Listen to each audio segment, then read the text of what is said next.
स्वागत है दोस्तों आप सभी का एक बार फिर से गुरुकुल एजुकेशन क्लासेस पर। दोस्तों आज हमारा टॉपिक रहने वाला है शंकु का, जैसा बोर्ड पे दिख रहा होगा, शंकु का पृष्ठीय क्षेत्रफल और आयतन।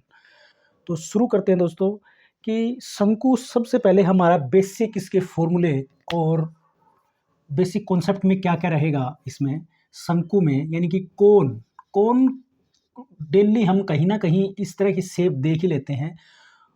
सोपटी जो देखी होगी आपने, जो सोपटी खाने में इस्तेमाल होती है वो जो है कोन के आकार की होती है। या फिर दूसरी भाषा में हमारी मैथ लैंग्वेज में हम कहें कि जब एक समकोण त्रिभुज को, जो समकोण त्रिभुज क्या होता है, जिसकी एक भुजा 90 डिग्री की हो। जैसे ये एक समकोण है, ये 90 डिग्री का कोण है यहाँ पर। अगर इस समकोण को इसको यहाँ पर स्टेबल रखते हुए इसकी जो ऊंचाई है या इसका ये जो लंब है, अगर हम समकोण त्रिभुज की बात करें तो अगर इसके लंब को एक जगह पर केंद्रित रख के दूसरी वाली जो ये टेढ़ी वाली भुजा, और यानी कि इसको जिसको हम कर्ण के नाम से जानते हैं, और इस आधार को एक साथ इसके सेंटर के, यानी कि इसको सेंटर मान करके इस भुजा के चारों तरफ अगर घुमा दिया जाए तो आकृति इस तरह से जो है ये ऐसे सेम टू सेम बढ़ जाएगी, ऐसे ये इस तरह से बढ़ जाएगी, ऐसे।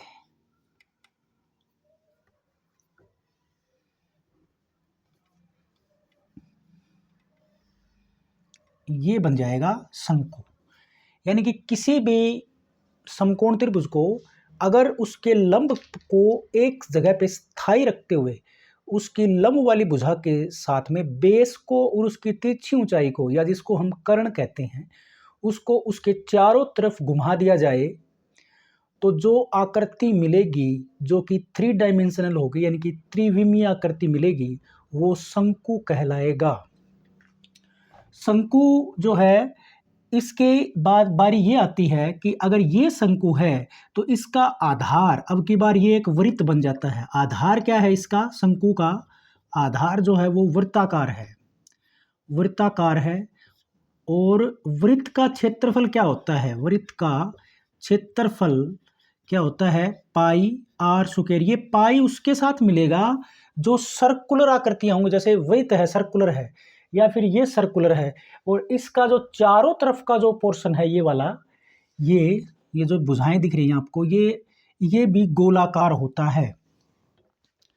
तो पाई आर स्क्वायर आधार का क्षेत्रफल, अगर आपसे पूछा जाए शंकु के आधार का क्षेत्रफल ज्ञात कीजिए तो आपके पास केवल और केवल त्रिज्या होनी चाहिए, आप उसका क्षेत्रफल ज्ञात कर सकते हो। तो ये अगर इसका वृत्त है तो इसकी ये त्रिज्या हुई r, और ये इसकी हुई ऊंचाई जिसको हम h से लिखते हैं, और ये जो है ये है तिरछी ऊंचाई, तिरछी ऊंचाई, तिरछी ऊंचाई यानी कि सैलेंट हाइट, जिसको हम l से लिखते आए हैं। सैलेंट हाइट को किससे लिखते हैं हम, l से। यानी कि शंकु जो है, उस शंकु या कोन इंग्लिश में कहते हैं इसको, शंकु के अंदर आधार की त्रिज्या, यानी कि आधार की त्रिज्या को यदि हम माने स्मॉल r, इसकी ऊंचाई ये सेंटर में आप देख रहे होगे ये वाली, इसकी ऊंचाई को अगर हम स्मॉल h से लिखें, इसकी तिरछी ऊंचाई, तिरछी ऊंचाई यानी कि सैलेंट हाइट को अगर हम l से लिखें तो इसके बारी आती है, इसके आयतन की बारी आती है, आयतन की। तो आयतन जब भी हम निकालते हैं ना तो उसके आधार का क्षेत्रफल हम पक्का उसमें इस्तेमाल करते हैं, और इसके आधार का क्षेत्रफल जैसा हमने जिक्र कर लिया पाई आर स्क्वायर होता है, पाई आर स्क्वायर, क्योंकि वर्ताकार है, पाई आर स्क्वायर, ये आर स्क्वायर, और ऊंचाई इसकी क्या है, h। लेकिन क्योंकि ये किसका आयतन बन जाता है, ये बन जाता है बेलन का, यानी कि सिलेंडर का आयतन बन जाता है। और आप ये मान के चलिए कि जो शंकु का आयतन होता है वो बेलन के आयतन का 1/3 होता है। तो आपको ये फार्मूला मिलेगा इस तरह से, ये होता है शंकु के आयतन का। यदि आपके पास आधार की त्रिज्या, शंकु की ऊंचाई दी गई हो तो आप इसका आयतन आसानी से ज्ञात कर दोगे, ये वाला फार्मूला अप्लाई करके, पाई आर स्क्वायर h/3। और बारी आती है इसके वक्र पृष्ठ की। वक्र पृष्ठ क्या होगा इसका, ये समझना जरूरी है। वक्र पृष्ठ ये क्षेत्रफल, यानी कि कर्व्ड सरफेस एरिया, वक्र पृष्ठीय क्षेत्रफल कर्व्ड यानी कि कर्व्ड सरफेस, कर्व्ड से नाम समझ में आ रहा होगा, curved surface area. Curved surface area क्या होगा? कर्व्ड सरफेस एरिया में जो है ये नीचे वाला जो इसका आधार है ना, ये आप इसको अगर इसको सीधा कर दोगे ना, ऐसे अगर इसको सीधा कर दो ऐसे, तो ये एक आपने देखा होगा जो कीप होती है ना, जिससे हम तेल वगैरह डीजल वगैरह डालते हैं, उस टाइप का बन जाता है। बस उसमें फ़र्क इतना होता है कि ये उसके अंदर नीचे एक और नलकी टाइप लगी होती है। अगर आप उसको निकाल देते हो ना, तो ये कीप बन जाती है एक प्रकार से। तो यदि आप उसको कीप की तरह लें, यानी कि ऊपर का एरिया जहाँ से हम ऑयल वगैरह उसमें कीप में डालते हैं, उसको हम खोखला रखें, यानी कि उस पर कोई ढक्कन ना लगा हो, तो विदाउट ढक्कन अगर उसका आपको क्षेत्रफल निकालना होगा, वो उसका निकलेगा कर्व्ड सरफेस एरिया। और इसका फार्मूला आपको याद रखना चाहिए, पाई आर एल होता है इसका। एल क्या है आपको पता ही है, सेलेंट हाइट यानी कि तिरछी ऊंचाई। और जैसा कि आपको पाइथागोरस प्रमेय के अनुसार जो तिरछी ऊंचाई होती है, तिरछी ऊंचाई किसके बराबर होगी? पाइथागोरस प्रमेय से आप उसको आसानी से निकाल लोगे, R square plus H square, यानी कि आधार का वर्ग जमा लंब का वर्ग। जैसे इसमें इस दी गई आकृति में यदि आपको एल निकालना हो, तो कई कई बार आपसे ना तिरछी ऊंचाई पूछ लेते हैं, तिरछी ऊंचाई, तिरछी ऊंचाई पूछते हैं जिसको हम सेलेंट हाइट कहते हैं। तिरछी ऊंचाई एल निकालना होगा यहाँ इससे, तो ये एक समकोण त्रिभुज बन जाती है। उसके अकॉर्डिंग एल किसके बराबर होगा? एल क्या है? कर्ण है। तो कर्ण किसके बराबर होगा? वर्गमूल आधार का वर्ग प्लस इसकी ऊंचाई का वर्ग, ये एल। तो आपके पास एल हो, एल ना हो और आपके पास आधार की त्रिज्या और ऊंचाई हो, तो एल आप निकाल करके और इसका पृष्ठीय क्षेत्रफल ज्ञात कर सकते हो। अब जैसा कि मैंने कहा कि इसका पृष्ठीय क्षेत्रफल जो होगा, देखो वक्र पृष्ठीय, सॉरी पृष्ठीय नहीं, वक्र पृष्ठीय क्षेत्रफल होगा, तो उसमें जैसे मैंने कीप का उदाहरण दिया आपको, कीप के ऊपर कोई ढक्कन नहीं होता है जिससे हम ऑयल वगैरह छानते हैं। लेकिन बशर्ते देखिए आप इससे कंफ्यूज मत हो ना, कीप के अंदर जो नीचे एक पाइप सी लगी होती है, वो पाइप इसमें हम मान के नहीं चलते कि वो इसमें है, हम समझाने के लिए कीप का इस्तेमाल कर रहे हैं। तो कीप के ऊपर कोई ढक्कन नहीं होता, तभी तो कोई भी लिक्विड उसके अंदर से डाल करके हम किसी बर्तन में डालते हैं। तो ढक्कन ना हो मतलब सर्कुलर एरिया, ये वाला सर्कुलर एरिया जो नीचे वाला है ये खोखला है, या ये मान के चलो कि इस नीचे वाले बेस का जो वर्ताकार बेस है इसका क्षेत्रफल जब शामिल नहीं करते हैं तो वक्र पृष्ठीय क्षेत्रफल ये आएगा। बारी आती है संपूर्ण पृष्ठीय क्षेत्रफल की, संपूर्ण पृष्ठीय टोटल कर्व्ड सरफेस, संपूर्ण पृष्ठीय क्षेत्रफल की अगर बात करें, तो संपूर्ण पृष्ठीय क्षेत्रफल में क्योंकि वक्र पृष्ठीय का हमारे पास फार्मूला था पाई आर एल, और संपूर्ण पृष्ठ में जो मैं ढक्कन का बोल रहा था, जो वृत्ताकार बेस है, उसका क्षेत्रफल भी इसमें ऐड हो जाता है, यानी कि पाई आर स्क्वायर। तो ये फार्मूला इसका बनेगा। और ज़्यादातर आपको इसका फार्मूला मिलता है, पाई आर इसमें से कॉमन लेंगे तो एल प्लस आर ये मिलता है। तो इसी से ही बना रखा है, पाई आर कॉमन लेकर के। तो यदि आपके पास तिरछी ऊंचाई हो, आधार की त्रिज्या हो, तो वक्र पृष्ठ का क्षेत्रफल और संपूर्ण पृष्ठ का क्षेत्रफल आप दोनों निकाल सकते हो। तिरछी ऊंचाई और त्रिज्या अगर आपके पास हो तो, या फिर त्रिज्या और ऊंचाई हो तो भी आप उसको जो है निकाल सकते हो। तो ये थे इसके कुछ बेसिक्स। हम इससे रिलेटेड कुछ क्वेश्चन हल कर लेते हैं, कुछ प्रश्नों को हम जो है इनसे हल करेंगे। पहला जो प्रश्न इसमें दिया गया है, मैं इसको मिटा रहा हूं अब, आई थिंक कोई डाउट नहीं रहा होगा इसमें।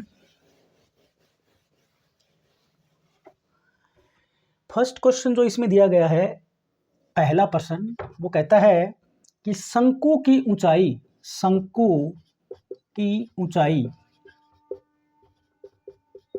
शंकु की ऊंचाई 21 सेंटीमीटर, 21 सेंटीमीटर, इसके आधार की त्रिज्या, इसके आधार की, इसके आधार की त्रिज्या 28 सेंटीमीटर है, 28 सेंटीमीटर है इसकी। तो अब क्या क्या निकालना, देखो इसकी एक पूछा है तिर्यक ऊंचाई, तिर्यक ऊंचाई पूछा, तिर्यक ऊंचाई को लिखते हैं हम स्मॉल एल से। वक्र पृष्ठीय क्षेत्रफल, वक्र पृष्ठीय, संपूर्ण पृष्ठीय, संपूर्ण पृष्ठीय क्षेत्रफल, और आयतन। ये देखो 4 चीज़ें पूछी हैं उसने, चारों के चारों फार्मूले हमारे जो है वो रिपीट हो जाएंगे। अच्छा, इसमें भी मैं एक बात कहूँगा, जैसा कि हमने बेलन के वाले जो है टॉपिक में जिक्र किया था, ये जो वक्र पृष्ठीय जो पूछा है इसने, वक्र पृष्ठीय और संपूर्ण पृष्ठीय। तो अगर आपको मिले पेपर में कि केवल और केवल न तो वक्र लिखे न संपूर्ण लिखे, वो लिखे केवल और केवल पृष्ठीय क्षेत्रफल ज्ञात कीजिए, तो आपको संपूर्ण पृष्ठीय क्षेत्रफल ज्ञात करना है।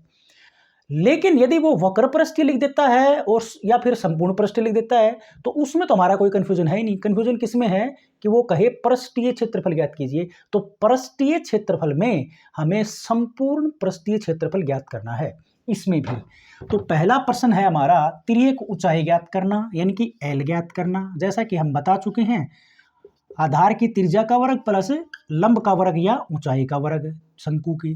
तो आर का मान यहाँ पर शंकु की ऊंचाई ये दी गई है, यानी कि एच का मान है 21 सेंटीमीटर। आधार की त्रिज्या यानी कि आर दी गई है इसमें 28 सेंटीमीटर। तो सिर्फ यहाँ पर पुट करना है इसको। तो एच का मान क्या है 21 और आर का मान 28 है, तो 28 का वर्ग प्लस में एच का स्क्वायर करेंगे तो 21 का वर्ग और इसका वर्गमूल कर देंगे। और क्योंकि ये एक ऊंचाई है, सॉरी एक लंबाई है, जो तिर्यक ऊंचाई है ये एक लंबाई है, तो उत्तर इसका सेंटीमीटर में आएगा। सेंटीमीटर में, अगर हमारी ऊंचाई और त्रिज्या सेंटीमीटर में दी गई है, तो अगर मीटर में होती तो मीटर में आती, क्योंकि ये एक लंबाई है। तो 28 का 21 का तो 441 याद है मुझे, 28 का शायद कितना होता है 500, 8 दूनी 16 से 22 होता है 56, 64 6 8 दूनी 16 और 6 22 264 24 और 28 दूनी 56 4 8 7 784 होता है इसका। तो 784 और इसका वर्गमूल 4 और 1 5 होते हैं, 8 और 4 12 1 और 7 और 4 11 और 1 12 1225 का जो है वर्गमूल निकालना पड़ेगा। मैं इसका आंसर डायरेक्ट लिखूंगा भाई, 1225 35 का होता है, राइट। तो 1225 का वर्गमूल 35 और इसको लिखूंगा मैं सेंटीमीटर। पहला प्रश्न हल हो गया हमारा। और दूसरा उसने पूछा हमारे से वक्र पृष्ठीय, और वक्र पृष्ठीय होता है भैया पाई आर एल के बराबर। तो एल का मान हमने अभी निकाला था, जस्ट एल का मान 35 सेंटीमीटर आया था। पाई आर एल के हिसाब से पाई का मान 22/7, आर हमारे पास 28 है, एल का मान 35। पुट करके इसको सोल्व कर लीजिए। 22 पंजो 110 को 28 से गुणा, 11 8 88, 11 दूनी 22 और 8 30, 3080। अब ये क्या है वक्र पृष्ठीय, तो इसको लिखूंगा भाई क्षेत्रफल है, तो वर्ग सेंटीमीटर, वर्ग सेंटीमीटर इसका आंसर आएगा, यानी कि वक्र पृष्ठीय आया इसका, यस 3080 वर्ग सेंटीमीटर। क्षेत्रफल किस में होता है वर्ग इकाई में, याद रखने वाली बात। तो ऐसे ही आप संपूर्ण पृष्ठीय निकाल लोगे। ऐसे ही आप आयतन की बात करते हैं, तो आयतन का फॉर्मूला क्या था पाई आर स्क्वायर एच बटे 3। तो पाई का मान 22/7 गुणा में आर स्क्वायर करेंगे तो 28 गुणा में 28, और एच की बात की जाए तो 21 और होल डिवाइडेड बाई 3। तो 7 चौके 28 और 3 7 21। अब बस आपको गुणा करनी है 28 की, ये 7 चौके 28 28 की और 22 की। तो इसका आयतन गिवन है, मैं डायरेक्ट लिख देता हूँ गुणा की बजाय, 17,248। और ये आएगा भैया घन सेंटीमीटर, घन सेंटीमीटर आएगा। ये क्यों आएगा, आयतन का, आयतन की जो इकाई होगी वो किस में होती है घन इकाई में। अगर सारी लंबाइयां सेंटीमीटर में है तो घन सेंटीमीटर, मीटर में है तो घन मीटर। तो एक प्रश्न तो ये था हमारा। अब चलते हैं इसका नेक्स्ट प्रश्न ले लेते हैं। कहता है कि 14 सेंटीमीटर और 35 सेंटीमीटर तिर्यक ऊंचाई का एक शंकु बनाने के लिए, देखो प्रश्न में दूसरा नंबर प्रश्न क्या है कि 14 सेंटीमीटर और 35 सेंटीमीटर, सॉरी ये त्रिज्या लिखा है ना बीच में, 14 सेंटीमीटर त्रिज्या और 35 सेंटीमीटर तिर्यक ऊंचाई, तिर्यक ऊंचाई का एक शंकु बनाने के लिए ऊंचाई का एक शंकु बनाने के लिए, एक शंकु बनाने के लिए 20 सेंटीमीटर चौड़े कागज, 20 सेंटीमीटर चौड़े कागज की, चौड़े कागज की कितनी लंबाई की जरूरत होगी, कितनी लंबाई की जरूरत होगी। देखो वैसे तो किसी आयत का क्षेत्रफल है ना, उससे हम इस बात को सीख सकते हैं कि आयत का क्षेत्रफल होता है लंबाई गुणा में चौड़ाई। अगर उस आयत का क्षेत्रफल दे दिया जाए और एक लंबाई या फिर एक चौड़ाई दे दी जाए, लंबाई दे देगा तो चौड़ाई हमें निकालनी आती। कैसे? क्षेत्रफल को उसकी लंबाई से भाग कर देंगे तो चौड़ाई आ जाएगी, क्षेत्रफल को उसकी चौड़ाई से भाग कर देंगे तो लंबाई आ जाएगी। लेकिन बारी यहां पर क्या है कि शंकु के आकार दिया गया और उसकी त्रिज्या और ऊंचाई दे रखी है, शंकु की त्रिज्या और तिर्यक ऊंचाई दे रखी है। तो सबसे पहले तो हमें क्या करना होगा, इसका शंकु का पृष्ठीय क्षेत्रफल यानी कि वक्र पृष्ठीय क्षेत्रफल ज्ञात करना होगा। अगर उस वक्र पृष्ठीय क्षेत्रफल को, जैसे कि मैंने आयत का जिक्र किया, भाई क्षेत्रफल को लंबाई से भाग करेंगे तो उसकी चौड़ाई आ जाएगी, और उसके क्षेत्रफल को ऊंचाई से भाग करेंगे तो उसकी लंबाई, और चौड़ाई से भाग करेंगे लंबाई, और लंबाई से भाग करेंगे तो चौड़ाई आ जाएगी। तो यहां पर क्योंकि शंकु के आकार में उसको ढाला गया है, तो यदि हम वक्र पृष्ठीय क्षेत्रफल में सीधी लैंग्वेज में मैं कहूं कि यदि हमें क्या निकालना है, उसकी लंबाई, तो कागज की लंबाई जो होगी, कागज की लंबाई किसके बराबर होगी, इसका वक्र पृष्ठीय, क्योंकि घुमा करके बनाया गया ना कागज को, तो उसका कुल पृष्ठीय की आवश्यकता नहीं पड़ेगी, वक्र पृष्ठीय क्षेत्रफल ही उसका बनेगा। इसके वक्र पृष्ठीय क्षेत्रफल को कागज की चौड़ाई से अगर हम भाग कर दें तो हमारा उत्तर आ जाएगा। तो कागज का वक्र पृष्ठीय क्षेत्रफल जो होता है वो होता है पाई आर एल, और इसकी चौड़ाई कितनी है कागज की, वो 20 है, तो भाग कर देंगे 20 से, कागज की लंबाई आ जाएगी। पाई का मान 22/7 गुणा में त्रिज्या, त्रिज्या कितनी दी गई है यहाँ पर, 14 सेंटीमीटर दी गई है, 14, और तिर्यक ऊंचाई कितनी दी गई है, 35 सेंटीमीटर, और इसके होल डिवाइडेड बाई 20, तो 7 से करेंगे इसको, 7 पंजू 35, और रही बात इस 20 की, तो 5 चौके होते हैं 20, और भी छोटा करना चाहो तो 2 दूनी 4, और ये 11 पर कटेगा, और ये 2 से काटेंगे तो ये 7 पर कटेगा, तो ये आ जाएगा भैया 11 गुणा में 7 यानी कि 77, और ये आएगी क्योंकि ये सारी लंबाई सेंटीमीटर में है, तो उस कागज की लंबाई आ जाएगी 77 सेंटीमीटर। तो छोटा सा वीडियो था, लेकिन इसमें बेसिक बहुत कुछ था सीखने को। आशा करता हूँ वीडियो पसंद आया होगा, तो जरूर लाइक शेयर और चैनल को सब्सक्राइब कर लीजिए। Thanks for watching.